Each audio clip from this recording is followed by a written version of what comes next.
All right, welcome back, good people. On this video, I want to talk about something that I studied this week, and maybe you've heard about it or maybe you haven't. But if you're on Facebook and you market your information someplace else, so let's say you market your information on a blog, right? Like you have a blog, I have a blog too, probably. Which you should have a blog. If you don't have a blog, you should have some way of passing what you're thinking on to other people and sharing information that you gathered with other people, right? But there's this thing called a Facebook tracking pixel. Have you ever heard of that? I hadn't either. I know, and I've been doing this for a while. So what a Facebook tracking pixel allows you to do is to monitor who comes to your page, who comes to your blog. And it actually has the ability to even go deeper than that. Now I'm going to read just a little bit about what a Facebook tracking pixel does, and after that then I'll explain a little bit how to put it on your blog or put it on your website. Okay, so a Facebook tracking pixel allows Facebook to track who goes and visits your site or your funnel. Because a funnel is the beginning of an opt-in page or a landing page.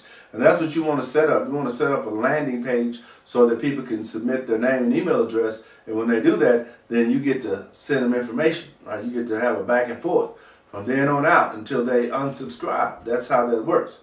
Now, what is a pixel? A pixel is the dots that are the colors that make up the screen on your monitor or on your cell phone or on your iPad. Okay, so what you're actually doing is giving Facebook one pixel, and what happens is it loads when your web page loads. So when someone clicks into your page, then it loads. And as the pixel loads, it plants a cookie on the browser of the visitor. In other words, whoever just came, Facebook's tracking pixel will place a cookie on that browser, right?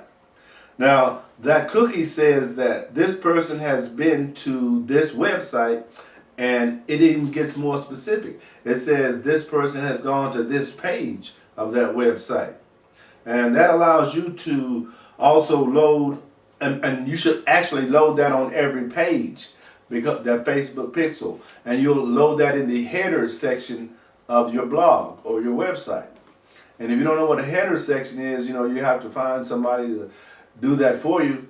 And it's really, really simple though. But I have a video, and I'll put a link at the bottom of this video that the guy that I study will walk you through that entire process. And this is one of the beautiful things about doing what I do. I don't have to know all that. I just need to understand it, and then I can share it with you guys, and I can guide you to someone that knows how to do that, because that's technical. And I don't want to do that, but I did my own, right? I just want to learn enough for me. And then I'll let them walk you through that, and then I'll continue making videos going forward in my niche. See, my niche is actually helping people start a business. That's really what I do in my company. And that business is an online business, in line with what they like.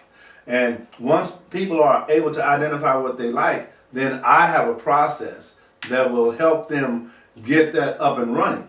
Because without going through that process, there's a lot of trial and error. And setting up businesses and operating a business requires a certain degree of commitment, total commitment. Because one of the examples I like to use is when you have a baby. If you or your wife or your mate have a baby, that baby's total existence is upon you.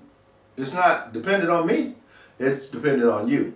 So if you don't do what it takes to nurture and grow that baby's not going to grow in a way that's beneficial for you.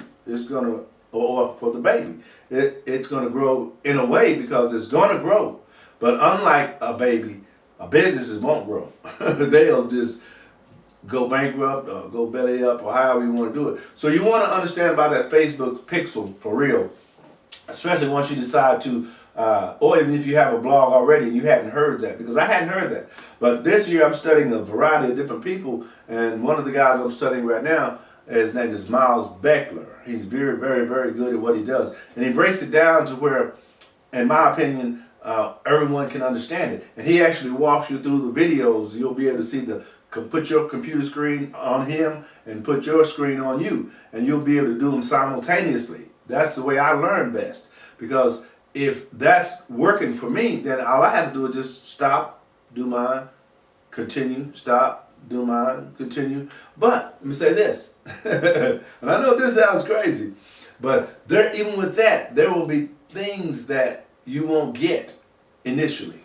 There'll be things that you won't understand. There'll be things that it's going to take a while for you to actually realize that, oh, I was supposed to do this, or I didn't do that, right? Because that's how it works. But that's why the time is necessary. It needs to be something that you enjoy. It needs to be something that you like to do it. And you kind of have to get outside of yourself. You actually have to want to be a giver. You actually want to really just think about if you were just creating this information specifically for me, not the world, just for me. How would you want me to receive it when you created it? What would you want me to do? I'm sitting here watching and listening to it. What do you want me to feel after I finish watching, right? You want me to be able to understand clearly what you were talking about, and you want me to be able to understand clearly who you are, right? Because if I understand who you are and I understand clearly what you were talking about, 9 times out of 10, I'm going to share that with someone along my journey through life, right? If someone asks me, listen, do you know how to put a Facebook pixel on a blog? Guess who's going to pop in your head, right? There's probably not a lot of people you know that knows that type of thing, right? But if it is, good. Then share that with somebody else. Let that not be a hindrance for the SEO to pick that up, right? Or for them not to be able to. It's actually designed for you to be able to keep your numbers, monitor the number of people who's entering your site and buying your products, right? And that's very important information. And I want to talk about that in later videos, because that if you don't know your numbers, you're not really in business. Okay, understand that first of all, because you're just throwing money in there. You have to know those numbers. So having said that, I've got more videos to do today. Keep watching these videos. I hope I'm being able to share some good information. And I know if you're not getting this, it means it's not where you are right now. It's not that this isn't good information or valuable information. It just means this is not where you are. And I understand that. But that doesn't mean you can't know who I am, right? So who am I? Just kidding. My name is Larry James. My company is SpeakWithLarry.com.